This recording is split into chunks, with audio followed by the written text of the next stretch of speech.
you? I'm so excited to meet you. I am so excited to meet you too, Jess. I absolutely love your attitude. You've heard that about 18,563 times. I know that. Wow. It's so great. I want to give you a hug. I freaking hate these Zoom calls. I hate all this crap. I know. I wish it could be in person. Well, it will, because you live in Tampa and I live in South Florida. Oh, really? Yes, I just Awesome. moved. I moved there in November. I've always wanted to live in South Florida. I will get into my story here. First of all, it's awesome to meet you. Your hair looks great. You don't need to fidget. Your Thank smile you. looks great. Your makeup's on point. Your teeth are beautiful and white. Oh, Your you're just buttering me up this morning. Thank you. Well, I speak from my heart, and I tell it how it is. If you like it, that's great. If you don't, that's great too. I That, love that, it. that's what I do. And I know that you and I have a ton of things in common. I love how you carry yourself. I love your attitude. I love your outlook on life, your accessibility, your just openness about our unique lifestyle that you and I live.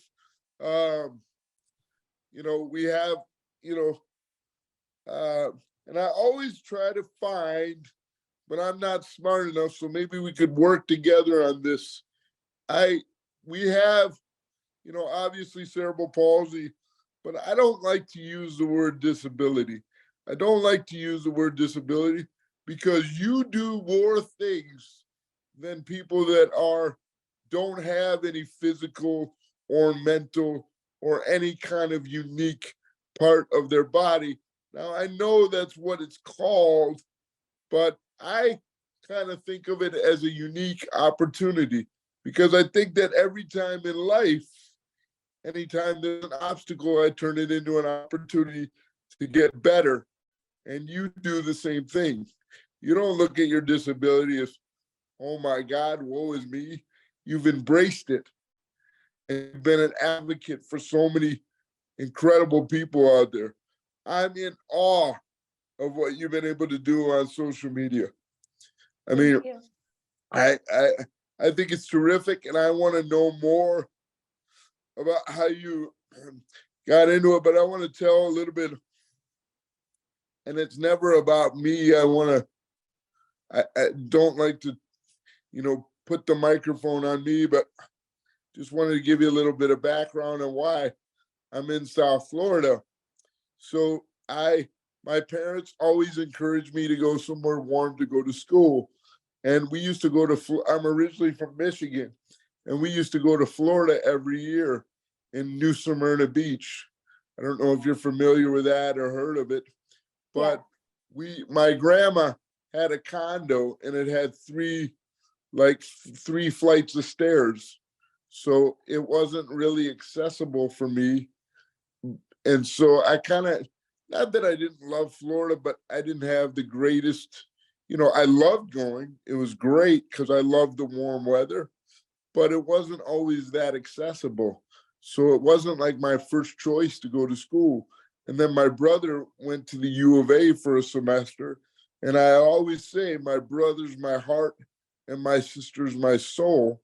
And you'll tell me about your siblings. Here, I'm going to ask you all about your family, because family is the most incredible thing to me in the world and the greatest gift that I have. So when it was time for me to go to college, I applied to the University of Arizona. I got into the University of Arizona, but one of my high school credits did not transfer. And they had a program called the SALT program, I believe. And it was folks with special needs and needed a little bit more time on their tests and a little bit more adaptation. I was never the smartest kid in class, but nobody outworked me. I'm a planner. So if I needed to have a paper done, that was done in 2 weeks, because it took me longer, I would work on it every day. So that's my story about it. So I I was denied entrance into the U of A, and then I immediately turned to Arizona State. And I didn't know anybody, but I went to all those icebreakers. I got into the dorm and I said, you know what? I'm just going to meet people. I'm just going to say hello to everybody and just be happy and excited. And it was the greatest thing of my life, not only for the academics, but I knew that I could live on my own. You know, I had to hire my own caregivers. You have the ability to get up and move around and get dressed. And that's great. And I want you to tell me about your daily life and how you most function.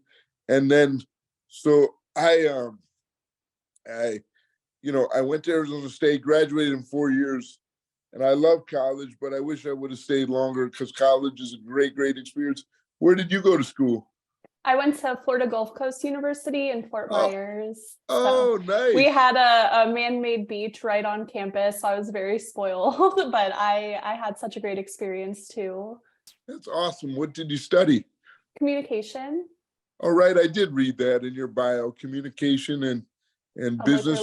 public Yes, relations, yeah. yes. That's awesome. Tell me about your experience in college. Yeah, I grew up in South Florida. So FGC was about an hour and a half, an hour, 45 minutes away from home. So it gave me enough separation where I was living on my own and everything. But if I needed, my parents, it wasn't too big of a hassle. But same, I went, surprisingly, I didn't know anyone, even though it was kind of a little close to where I grew up. I moved into like the freshman dorms. I had a random roommate, and I like how you said you just kind of went around campus and said hi to everyone, because that was very much so how I was. Yes, Like I use my mobility scooter a lot on campus just because it's so big, and it was just the easiest way for me to get around instead of walking. So I would always just kind of be scooting through the hallways, saying hi to people, talking to people. I tried to get involved, in student government and different things just to meet people and have that true college experience. But I love it, and I wish I could go back too. yeah, I was so happy to be done in 4 years because I wanted to make money and be Yeah, independent. And then I started getting into the real world and I'm like, shit, I need to go that back to school for, you know, exactly. Yeah, I felt the same way because I stayed in Fort Myers a year after I graduated, so I was still in like the city. I had the whole college experience, but it was much different outside of being a college student versus just an adult working and all of that. But right. yeah. So now what do you do? Are you a professional? I know you love to travel and I want you to tell me all about it. And thank you so much for accommodating me. And I love your idea about accessible travel. And I want to hear all about the website because I traveled the country selling our bars and talking about CanDo. How familiar are you with our CanDo company?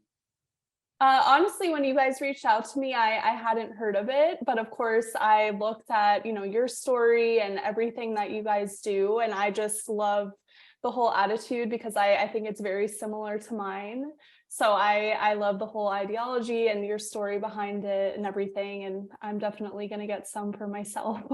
Well, are you, so you have, where's the closest Whole Foods to you? There's one, I think right around the corner from me. I know you love, I It's, know you yeah. love to grocery shop. You, Yeah. you can find your ass on scoots, Yeah. scooting around. But so when you get a chance, you got to go into Whole Foods or Publix. Uh, Oh yeah, definitely. I'm in how, Publix all the time. yeah, we're in the Publix Greenwise stores. Do you ever go into the Greenwise? I do. There's a very nice one in downtown Tampa that I go to a lot. So now I have a Well, new reason to stop by. yes, and I'm gonna be in Tampa soon. I'm dying to meet in person. It's gonna be awesome. I can't. Yeah, same. I so anyway, I want to finish up my little my experience at college. So I didn't know anybody, and my parents too. We drove out from Michigan in my van, and my mom got me set up, and my dad ended up flying up like literally after I got set up, and it was so hot. It was so hot. It was in August that I went to Arizona. Have you been to Arizona yet? I've been one time. I went in February, so it was a little cooler Yeah, then. But that's a great time of year.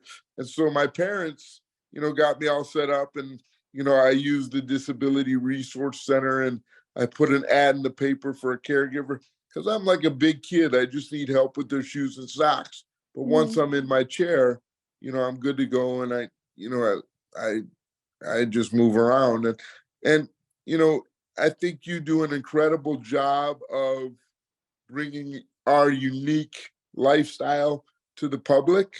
Um, Me, I was always just the only person ever in a chair. I don't, I don't know about you, so you can tell me about your experience. I don't even, you know, I'm I've never spent a lot of, and now that I'm live in Florida, I I see more folks in chairs, which is very great. It's a great community. It's a great community. But growing up, it was just me. So yeah. I never spent a lot of time with people with unique opportunities. I go ahead. Yeah, no, I was gonna say it's the same for me. Growing up, I was always the only person with a disability, in my schooling. I went to public schools. It definitely within my family, I was the only one with a disability within my friend group. And then also, going away to college, I didn't really see anyone else on a scooter, things like that. So, I mean, honestly, it wasn't until I started sharing my story on social media that I started to really connect with other people with disabilities, and I've been able to form a lot of relationships that way. But even still, like in my day-to-day life, I have always kind of been the only person that I'm with because I'm me. But like I feel very similar to you there, where I kind of felt isolated in a way going through life, not knowing anyone else with a disability. Right. Me personally, I don't know if it was like an isolation situation. I'm not a big religious guy, and I love people that are religious, and I'm Jewish. Same. Are you really? Yeah. That's awesome. I Yeah. love it. But and listen, I love religion for people who want to be religious, and I think that it's great, and it's a great tool for people that believe. And Mhm. I hope that there's a heaven. I hope that there's a beautiful place up there.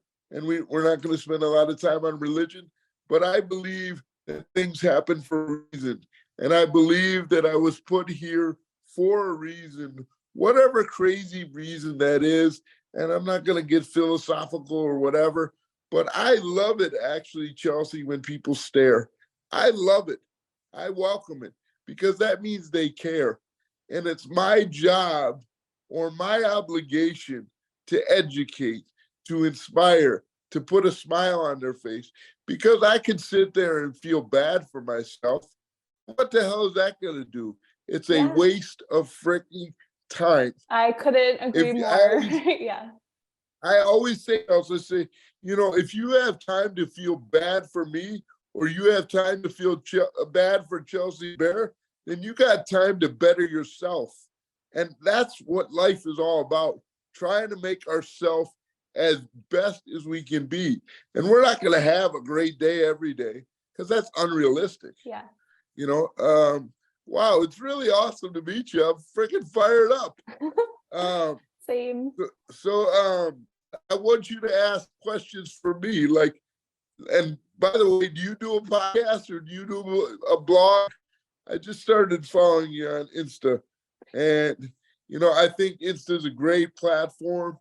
Uh, and I have so many questions around that for you. TikTok and all your reels, they're very, very creative. If you have any questions or comments, just speak up. But so I went to Arizona State and I got my degree. And then I went back to Michigan to work for a company called MedMax. And MedMax was kind of like a Home Depot, only with healthcare products. And I was always interested in the durable medical product field because number one, I'm in a chair, and number two, I really felt the customer service aspect of DME, durable medical equipment, is awful or was completely awful and broken when I was growing up because they, like, if my chair broke, like, I'm literally screwed. Like, I can't move. Yeah. And like there never was rental chairs that you could rent. And I I wanted better access for people like you and I that don't have time to sit on their bed. I move, like, I'm moving, like I'm getting out there and doing it just like John Smith, who can walk. Yeah. I'm not about like, oh, your chair's broken. Well, sorry, you got to sit home for a week until we order the part. What Yeah. the hell is order the part mean? You're Yeah. gonna take my leg away? So it just, it, I worked on that project when I was in high school, and it was the number one business project in the state of Michigan. So I had a chance to show it, and I worked on it in college and refined it and made it better. And I had a chance to show it to the CEO at the time, and he offered me a job that I couldn't refuse. And I always thought that if I wanted to start a business like that, it would be better to learn, on the job experience for a few years. So that was my first job out of college. Uh, but management tried to run before they knew how to walk, and the company went out of business. And Oh. so I packed up my things again with no money. I packed up my van with all my furniture, all my clothes, and literally my dad brought me to the airport. I'll never forget it. And we cried because I left back to Arizona again and got my own apartment and started to work for Charles Schwab as a broker. And I didn't know anything about the brokerage business, but I loved people and I wanted to learn. And so I was there long for 50 years. And in 2009, I started dating. And I went on all the social media apps, or dating apps, I should say, like you did. And I met a few people, but nothing really materialized. And then I got fixed up with my wife, and we started dating in 2009, and we were married in 2011. But sadly, in 2012, she was diagnosed with cancer, and she passed away from leukemia in 2015. So you don't move on from something like that, you move forward. And so I always wanted to try to live. So after that, obviously that shakes your whole world upside down, because all I wanted to do was have my own family.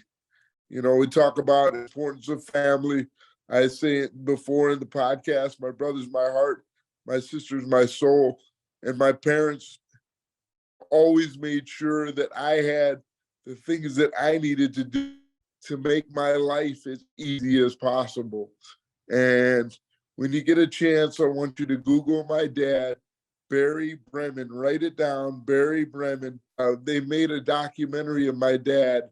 My dad was this bigger than life character. He sadly passed away of cancer also in 2011. But you got to look at him, type him in your computer, Barry Bremen, Bremen. And if you have ESPN Plus or that app, you got to write in this, The Great Imposter and Me. My dad, as a hobby, broke into sporting events in the late 70s. And you're like, holy crap, what's going on here? But take some time and, we'll exchange Definitely. contact information. But my parents have been incredible. My mom is an incredible advocate, not only for me, but for my brother and my sister. And they always focused on, let's talk about what we can do, not what we may or may not be able to do. And that was our mantra for our company that we've created, CanDo, which we make snack bars. And I'll get into that. We started the company in 2018. Yeah, we're 4 years old now. And if you would have told me, Chelsea, I'd be in a bar business, I would tell you you're crazy. Because Yeah. really what it is being in the people business, because I love people more than anything in the world. Mhm. And I'm incredibly grateful that, and you correct me if I'm wrong, people that have unique opportunities are so grateful. I don't know, tell me how you feel. I just feel so thankful that people give me the time to do what, we just want to live our life like everybody else, right? Yeah. Yeah, Tell- no, I'm always so grateful. And I think, well, of course, sometimes we have negative experiences out in the world, and we're always getting stares. And I feel the same as you. Like, I'm always like, people are staring at me, I'm gonna smile back at them. I want it, I feel the same as you, where it's like kind of my responsibility to educate and also show people that just because I walk a little different doesn't mean I have this like sad life, and I always feel that's why I want to be smiling and positive, and that's translated on social media how it has. But I think I get kind of a restored faith in humanity sometimes when there's interactions of people just going out of their way to help with small things. While I think you and I know how to navigate the world in our own unique ways, we still need help. And, I think sometime, like there's this one story I like to tell. I was traveling by myself, and this older woman, after, I'm waiting for my suitcase to come out, and there's all these like people around me, and I'm trying to figure out like, how am I going to get my suitcase off by myself? And all these like strong guys are around, nobody offers. And I'm just kind of like, oh, like, again, trying to figure out how this is going to work. And this older lady comes up to me, and she's like, I'm going to stay with you and help you until your suitcase comes out. Of course, it ended up being like one of the last ones, and she had to wait like an extra 20 minutes with me. But small things like that just really makes me so happy, and know there is good people out there, and it's always a very refreshing feeling. Yes, it's great. And I don't know where I'm going with this, so I'm just going to ask. Yeah. Tell me about your trip coming up. I'm going to Costa Rica on Monday, so I'm very excited. I've never been before. I've hear a lot of great things about Costa Rica. I love it, and I will be. I can't wait to hear. And actually, now since you're a big social media star, I'm going to follow you, and I can't wait to hear your feedback. I know that you've got a lot of good content coming up. Um, I'm excited to hear all about it, specifically about the accessibility, of course. I think. Go ahead.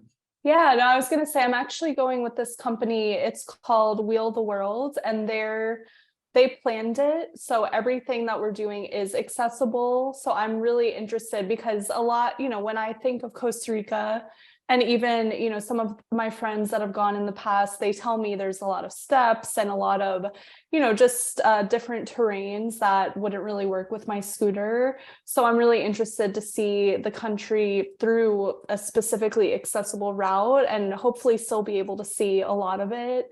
So I'm really excited and interested to see how that will all work out. Well, it's going to work out great because you're going to make it great, and they're Yes. going to make it great. And Exactly. I can look it up online, but I wish, I don't know why I don't have a pen here, but you got to send me that information. I'm going to, how often do you go on trips? It really depends. Last year I think I went on a total of 5, but I've really been trying to focus more on accessible travel in my content. So I'm hoping to ramp that up a little more this year. Great. How did you get started with your platform of being an advocate online for folks with unique opportunities, and for just everyday folks? We hear the word inspiration a lot, and as many people as I inspire, those same people inspire me 10 times more. So you think, I'm inspiring. Look at what you've done. Uh, how did you get? How did you get to say, I'm gonna put my life out there on social media? And I am incredibly impressed with how you do it, how detailed you are, how open you are, how happy you are, and just the way you live your life. It's really awesome. Thank you. I will say I did not ever expect this. And I wasn't even necessarily trying to do this. But I'm so grateful that it has happened. I think it's transformed my life in the way I live, and also just am able to educate and share and break down stigmas. But, for me, it really started from a place of wanting to just get some things off my chest. Because, as we said earlier, we were kind of the only person with, a disability in our lives, or who using a scooter, whatever it may be. So going throughout life, I always felt, I didn't really think anything of it, honestly. But then when I was probably in my mid-20s, I started to have this kind of shift in the way I viewed everything, because from childhood to teen, early adult, I always had like similar people in my life where my disability never really was a huge thing. Like I of course encountered people that couldn't accept me or couldn't get to know me for whatever reason, just because of the way that I walked. But the people that didn't care at all, they become some of my best friends. So basically, my mid-20s, I started a blog, just to kind of talk through things that I was feeling, but I didn't really talk about with my loved ones, just because I didn't want to kind of like overwhelm them if I was having any big feelings. Travel is a good example. If I was going on a trip with my friends and everyone's so excited about the destination, but I would kind of internalize any fears I had, wondering if where I was going was actually accessible. So it was kind of like an open diary. I'd write through my anxieties or fears, and then after the fact, going and realizing everything was totally fine and more than I could have imagined. So it really just started as kind of a blog that was more cathartic for me, getting my thoughts out and feelings. And then I really just shared that with family and friends online. I remember I posted on Facebook, like, check out my blog if you want. But I was doing this in addition to having a full-time job in public relations, which is a very intense job. Just mentally, you're always fielding media and crisis and all of that stuff. So it was really just kind of a hobby for me. And then when the pandemic began, I started posting more consistently on social media, kind of shortening those blogs, but just in little social media posts. I remember one time I fell in my apartment during the pandemic because I wasn't really moving at all. I was used to going out to my office or the grocery store, but then at the early pandemic, I was barely leaving. So I did a video about that. And as I started posting more consistently, the followers just started to grow, and other people, with CP started reaching out to me. And then it just kind of grew to the broader community. And then people without CP or anything were just engaging with my content. And it all really, I always bring it back to why I started in the first place. And growing up, I always thought people around me thought disability was such an uncomfortable topic, or, as you said, it not as you said, but I think disability in itself has such a negative connotation, where Yes. my whole life, I'm like, I don't view it as negative. I'm like, it doesn't have to be this like scary thing that we tiptoe around. I'm No. like, if we talk about it, it will become more accepted, and then more, just more of an inclusive environment. So that's what prompted me to start, and that's what prompts me to keep going, is just helping people understand, like, yeah, I walk differently, or I use a mobility scooter, but I'm still very much a person in society that deserves, equality and things like that. So once I started posting more consistently, Instagram Reels came out and my videos just started to get millions of views. And every time that happened, I'd look at my phone and I'm like, what is going on? Like it was a crazy adventure for sure. But like I said, I'm just so grateful to be doing this as my job. I think I always felt I have CP for a reason. And I think this is me kind of living through what that reason is to a certain extent. I love your outlook, like I talked about earlier in the podcast. What are some other things that you like? I always like to ask this, and we'll get like, if you were to describe for me your perfect day, what would that look like? What would you do? My perfect day. Well, growing up as a Floridian and being spoiled with beaches, I mean, beaches are hard to navigate and stuff, but honestly, my perfect day would just be hanging around my loved ones, maybe by the pool with a nice view of the beach. Something like that, relaxing, having empowering conversations and enjoying good weather and stuff. I'm pretty simple, I guess. I love it. Yeah. I love it. Well, so you're going to South, where does your family live in South Florida?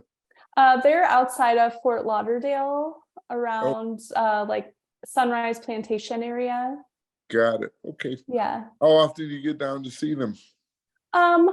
I try to go about at least once a month, sometimes every other month. Got it. Okay, so you come there pretty frequently. Tell me about your siblings. Yeah, so I'm the oldest. It's me. I have a younger sister who is about 3.5 years younger than me. She lives in the Tampa area too, so I'm close to her now. And then my little brother is 21 years younger than me, so Wow, he'll be 9 in a couple months. that's great. And you live Yeah. with your roommate, Yeah, I live with a and roommate. she's a really close friend of yours, obviously. Yeah, we actually met at my previous job in public relations. So she was living in Miami and I was living with my parents. And when her lease was up, we both wanted to just move closer to our office in downtown Fort Lauderdale. So we've been friends for 6 years now, maybe 7, closer to, but yeah. Great. I was just in Lauderdale, actually the downtown area, doing a demo and public screen wise there, Oh, and nice. yeah, it's nice. And then I've spent some time recently in Tampa, and they've really done a great job with that downtown. I stay at that JW Marriott. Yeah, oh, it's so Yeah, nice. Yeah. yeah, and it's really. I had never been there before this last year, and I guess they're completely revamping it. They got a lot of great restaurants. They got the hockey arena right there. Uh, I'm really impressed with the accessibility of Florida. Uh, Mhm. Especially, I love the bathrooms. They're so big, and you have your own sink there, and you can Yeah. just like roll up, and it's great. It really is Yeah. great. Um, Talk about your experience traveling and some of the most accessible places that you've seen. Ooh, that's a good question. So for the most part, I feel that I've had pretty successful trips when it comes to accessibility. I went to London in 2019. Really, I'd love to go to London. Yeah, and I was surprisingly really impressed with the accessibility. I think sometimes I get people like mixed reviews, but from my experience, it was really great. I think the thing that kind of blew my mind right leaving the airport, we were trying to call a taxi, and of course, I had my scooter with me, I had my suitcase and my friend's suitcase. So we're like, we went in the United States, whenever I travel, I get an Uber XL just to have the back seat for my scooter. And I remember How this did- kind of small looking taxi came up and he's like, oh, we'll take you. And we looked at him like, there's no way you're going to fit all this stuff in your car. And he's like, no, no, like I'll make it fit. So I was a little nervous. I'm like, how is this guy going to do it? And then he opens the trunk and pulls out a ramp. And he told me every cab in the city is like designed that way. So he literally pulled out the ramp. I scooted right up. He strapped me in, and it was such an easy experience. That's And awesome. I never took like the tube or anything like that. So I don't know how that is accessibility wise, but it was just so easy to call a cab and get wherever we needed to go. So I was really impressed by that. And then also while I was there, they were doing construction to Big Ben, which, you know, when you think of these buildings that were built hundreds of years ago, you know, accessibility wasn't in mind. But some local people I was talking to, they said, you know, they're doing some like cosmetic updates and just making sure, you know, keeping it up to date, but they were also adding an elevator into it. So I thought that was really unique how, you know, some of the historical, you know, monuments or museums and stuff like that, while they're able to preserve the history of it, they were also working to make it accessible. So I just was really impressed by that. That's really awesome. Yeah, I've heard a lot of great things. I want to go to London. My first time in Europe was with my wife Rachel. We actually went with a travel company. I don't know if they're in business anymore. It's called Flying Wheels Travel. They're out of Minnesota. And so we went on a cruise for our first big trip because you can leave your bags on the boat, and the boat is accessible itself. I wasn't sure how accessible all the countries would be in Europe, and it was a great experience. It was great. The cabs were pretty good. You know, you talk about cabs, and I'm in Connecticut now visiting my sister and doing some demos and doing some stuff. And one of the things I love about New York City, Connecticut's like 45 minutes to an hour and 15 minutes, depending on traffic, to the city. And so we go into the city and we go to dinner, and I like to take the train in because you know exactly you're going to be there in an hour and 25 minutes, whatever the case may be. And when we get to the city, I look at the Uber, and I'm so excited because they actually offer accessible cars with the ramps, which is great. So London reminded me of New York City, and I'm like a kid in a candy store. I'm like, you can actually use your phone and just get a driver, because before I moved to LA, and I'm taking a step back, I drove myself everywhere. But I moved, you know, I was supposed to move. It's a long story, but, and I'll go into it. Uh, in 2016, after my wife passed away, I said to my brother, I said, you know, I'm thinking about going to Miami for a month.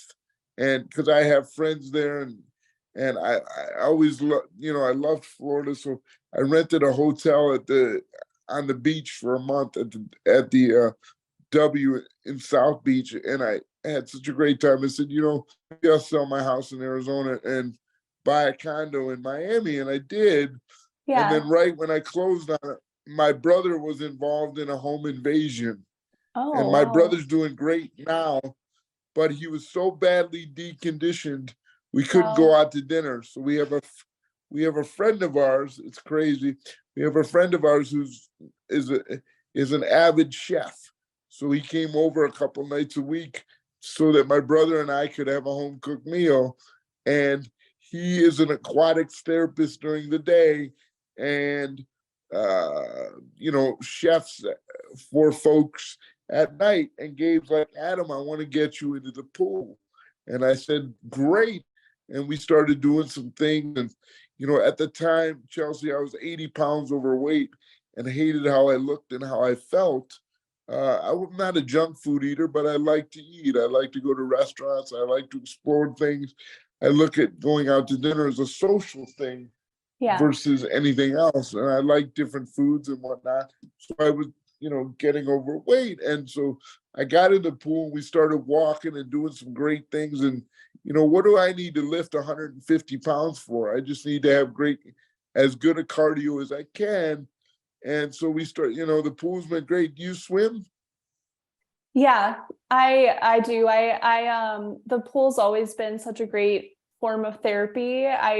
Since I've been in Tampa, I haven't found like a good pool yet. I mean, I honestly haven't tried too much, but it is I think it's the best way to exercise because it's low impact and everything. I've always enjoyed that.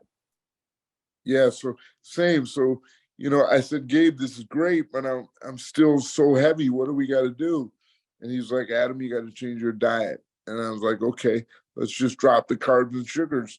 So like everybody else, I used Google and I noted, what I was putting into my body and taking out, and it was really following the keto lifestyle.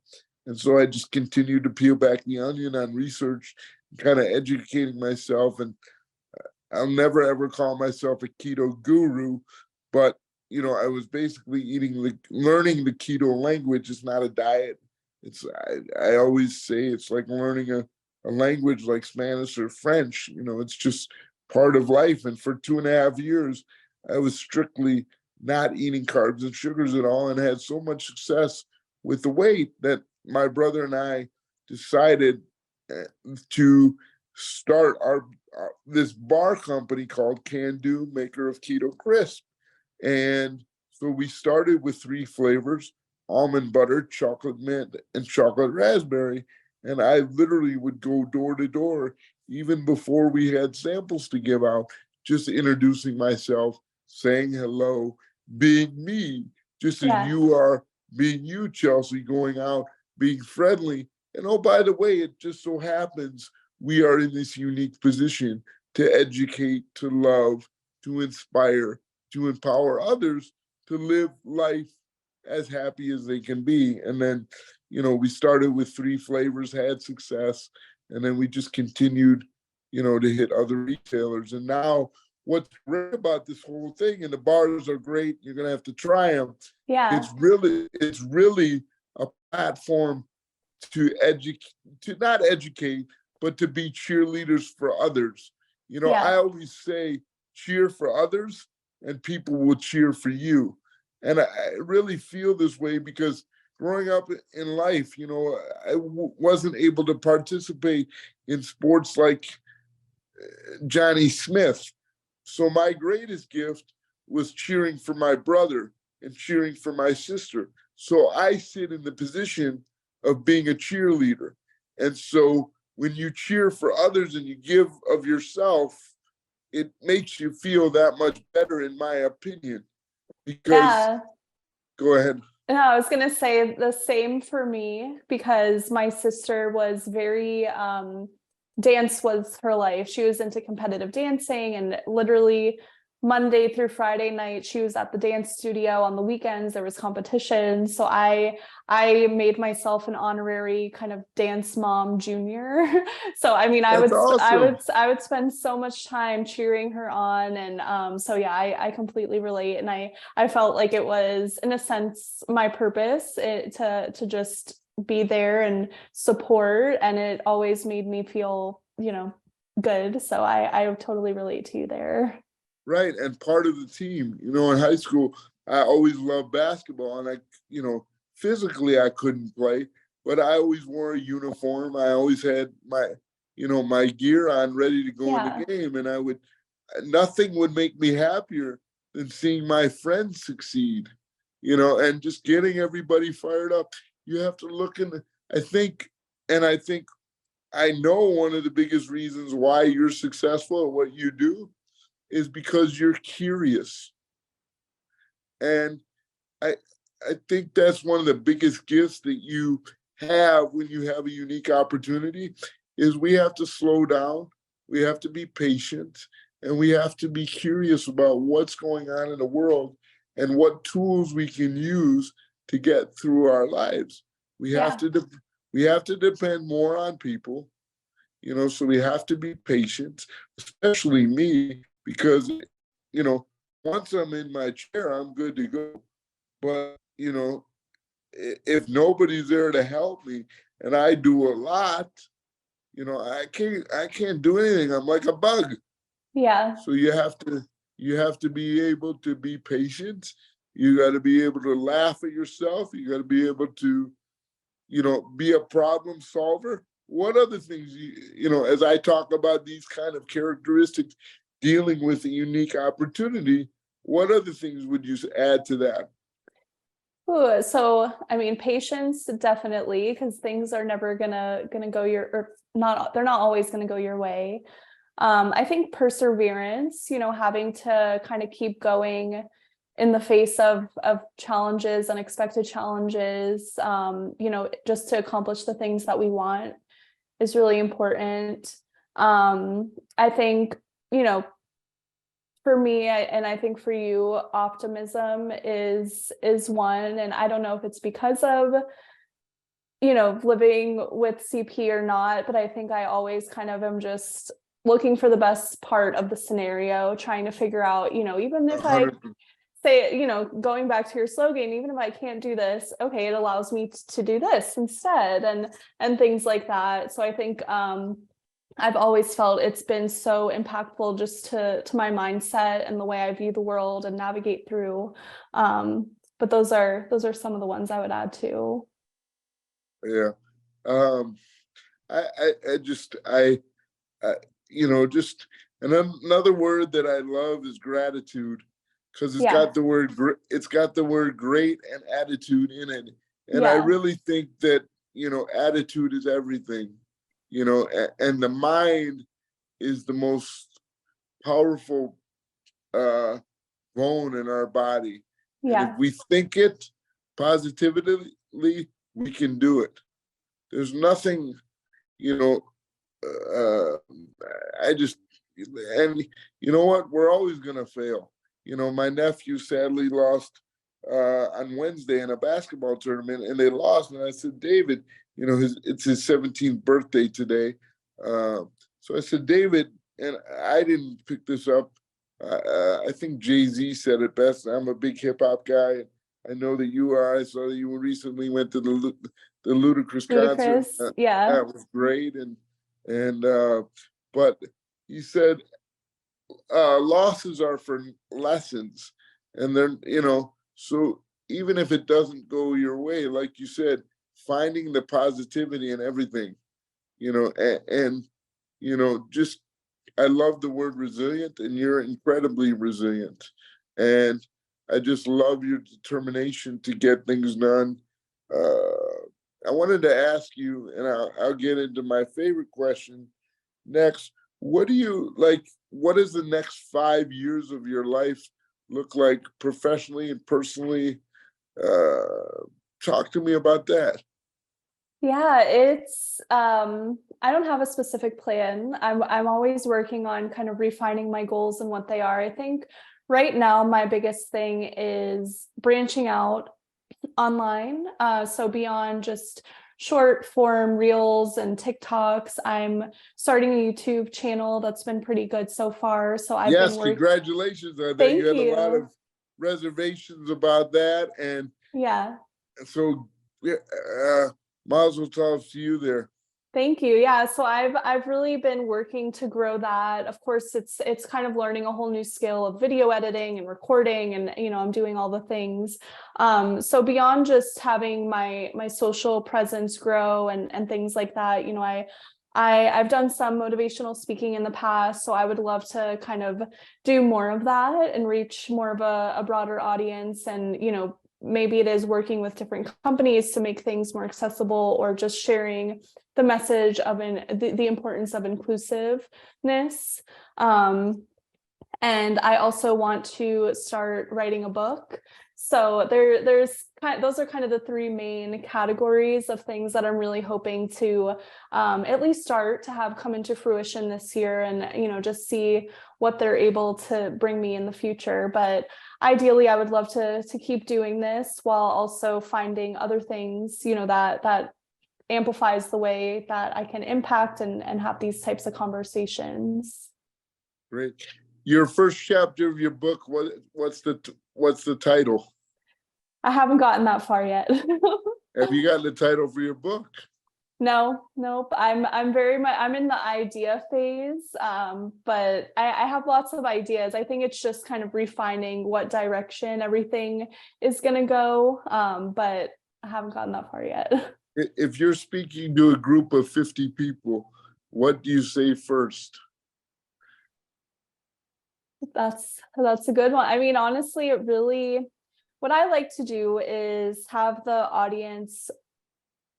I like to ask a question that makes them think, and makes them put themselves in someone else's shoes, because I think that's a big disconnect that a lot of people have when it comes to people that need adaptations or whatever it is.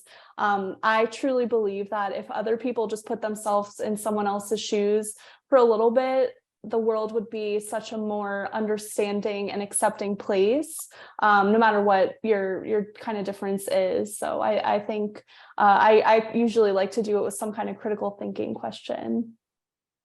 That's great. Yeah. Let me see how much time we have. We've been on here for 53 minutes. I love Oh, it. wow. I want you to have time to pack. I know that you pack 3 or 4 days in advance. So what are you putting in your suitcase? Tell our audience. Yeah, well, there's lots of mosquitoes, so definitely some bug spray. I can't stand mosquitoes. I know I'm a little nervous for that, so we'll see how it goes. But How's bug spray these days? I never use it. I don't either, so I'll have to get back to you. I just bought some. I haven't used it in forever, but I feel like it's unavoidable in Costa Rica. Swimsuits, lots of shorts. I think it's very hot and humid there, so have to plan out my outfits and stuff. But yeah, I'm going down to visit my parents, and then from there going to Costa Rica. So I have kind of lots of things to pack for. Well, what activity have you planned so far? Zip lining? I Are think, you gonna yeah. get in the water? Tell me about that. Yeah, no, I hopefully will be getting in the water. I think we're doing a hot spring by a volcano. I think Wow. it's Very not an cool, active. Jeff. Yeah, I'm really excited. I've never seen anything like that before, so that will be really cool. I think we're doing an organic cooking class, which I'm really looking forward to. Um, Animals, hopefully we'll be seeing some sloths and stuff, so it'll be a really, really fun trip. That's awesome. Question that I had, but I forgot. First of all, I want you to have a few minutes and platform and tell people how to follow you. You've got such an incredible story, and you give some great feedback, not only for folks with unique opportunities or unique challenges, as you call it. How do they follow you? How do they get a hold of you? Yeah, so I'm on essentially every main social media platform, on Instagram, TikTok, Facebook, YouTube, and Twitter. And my username is at Real Chelsea Bear.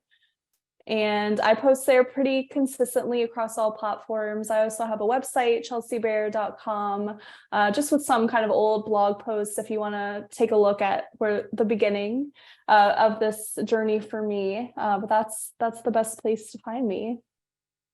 What's your favorite thing about social media? What do you love the most about it?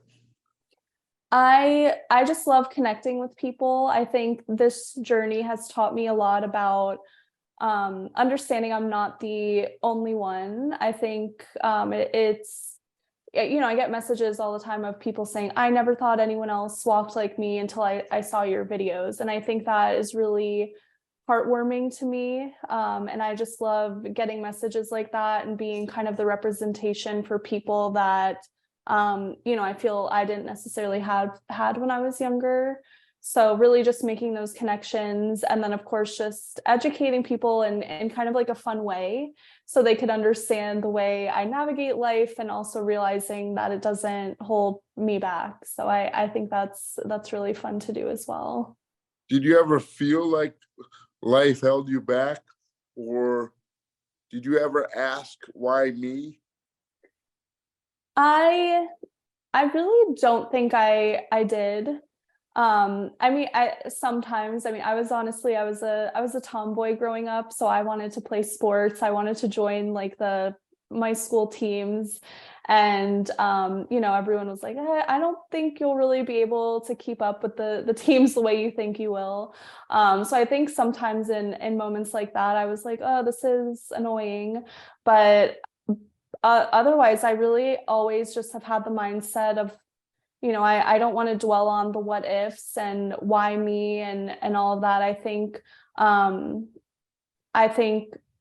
CP has taught me so much, and I think that I don't know what kind of person I would be without it. I think, the positive person that I am today, I think has really been contributed by having CP and the way I have to navigate through the world.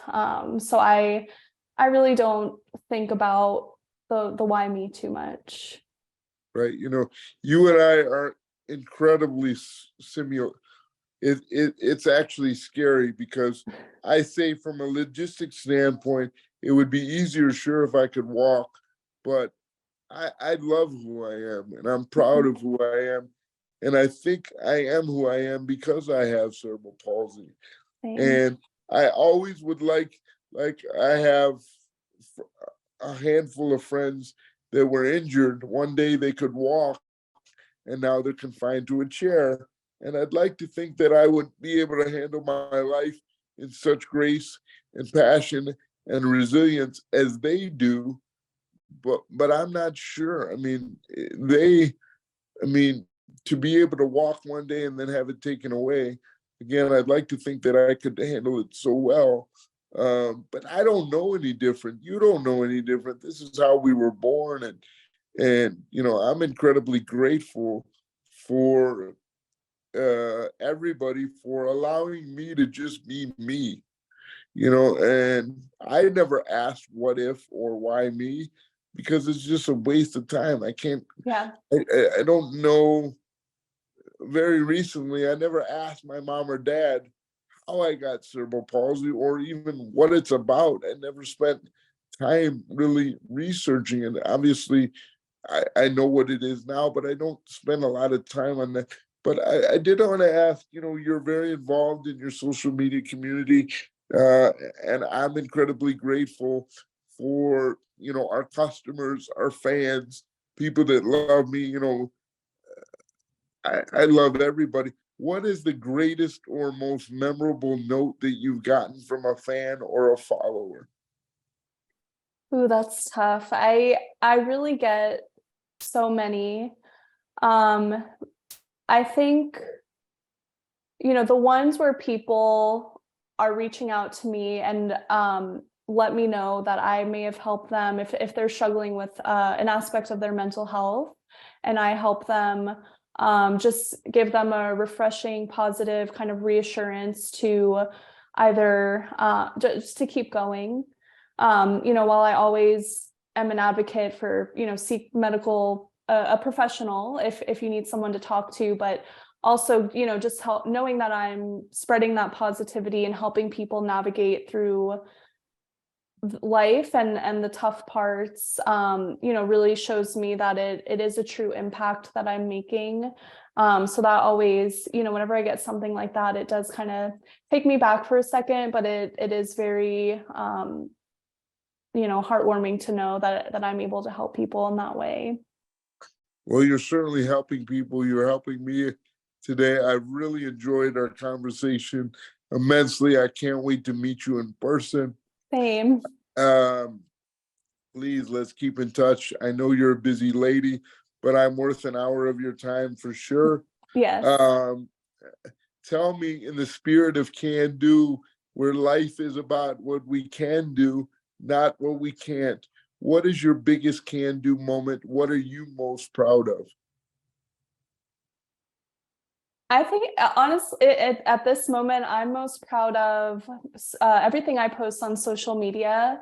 I think it's a very vulnerable thing to do. And I think, whenever you're putting yourself out there, your life out there, people are always going to have something to say. They're not always going to be positive things, but I truly feel that by being vulnerable, I'm able to help more, and help people feel maybe a little bit less alone, or feel that they can keep going to do the things that they want to do in life.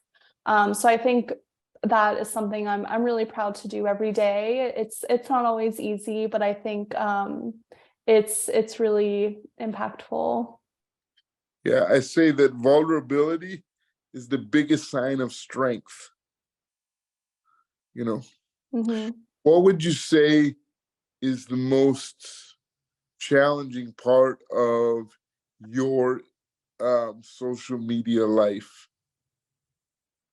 I think um, I like to be very vocal on social media to let people know that just because they're learning stuff from me, to make note that I'm not the only person with CP out there. I really want people to understand, while I'm sharing my firsthand experiences, it really can be so different from person to person. So I think I never want to give someone false hope if they have a different kind of diagnosis, or things like that. So I think just being very open about that, and letting people know it's not a one size fits all kind of situation.